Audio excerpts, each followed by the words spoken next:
I'd like to start off today by just talking on a subject that has been coming up very vividly this past week in my sessions, in my one-on-one sessions.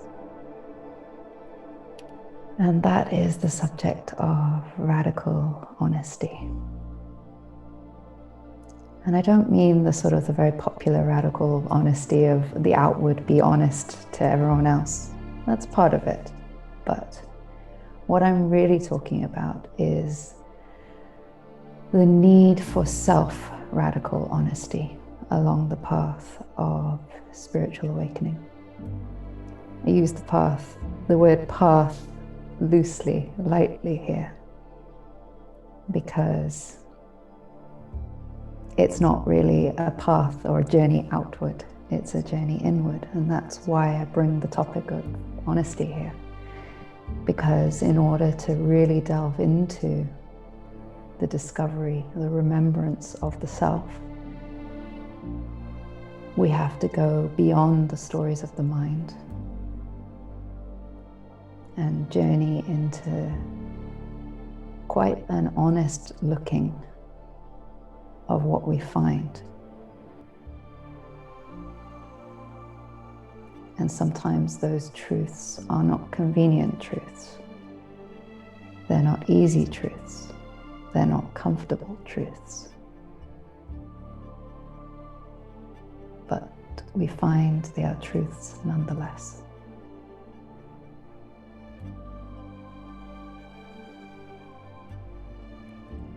It requires us to surrender all sense of knowing, all sense of assumptions, and instead rest our loyalty with what we find, with what we see. And we can't do that without radical honesty about where we're at, about what our experience is, about who and what we are.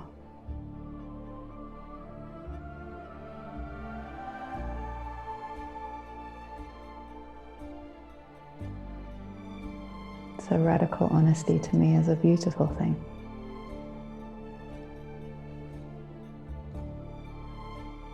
But it's a very vulnerable place to find yourself. And for me, I think I've spoken about this before, but vulnerability is not, I don't see that as a weakness. I see vulnerability as great strength. Because to be vulnerable is to lose any sense of knowing, to open yourself up to life, and to allow yourself to experience the rawness of what you find in that life.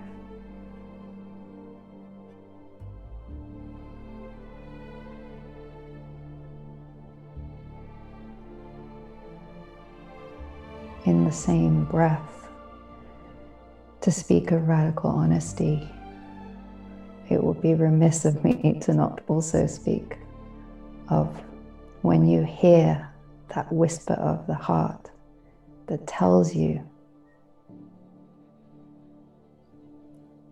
for example, a yes or a no, but tells you something. There's an intuition, there's a sense of something. Can we listen to that? Especially in this world, right now, where things are very loud, where we get all sorts of people are telling us all sorts of things.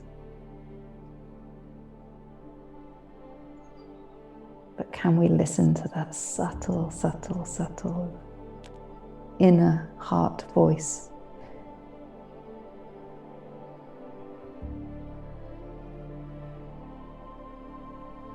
It's harder to do that when you're not willing to be honest about what that voice is saying.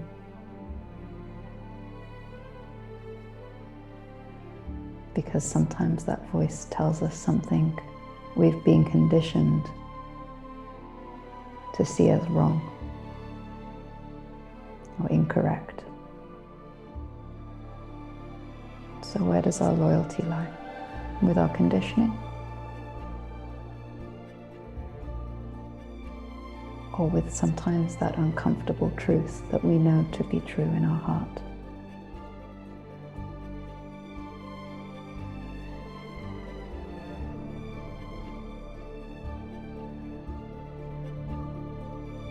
If we follow those radical truths right down to the bottom until they disappear into existence itself,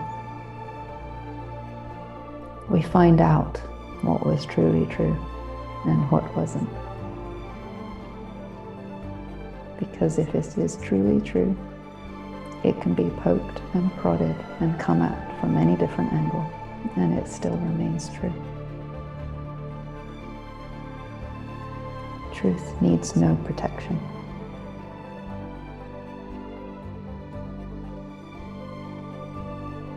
Only untruth needs protection.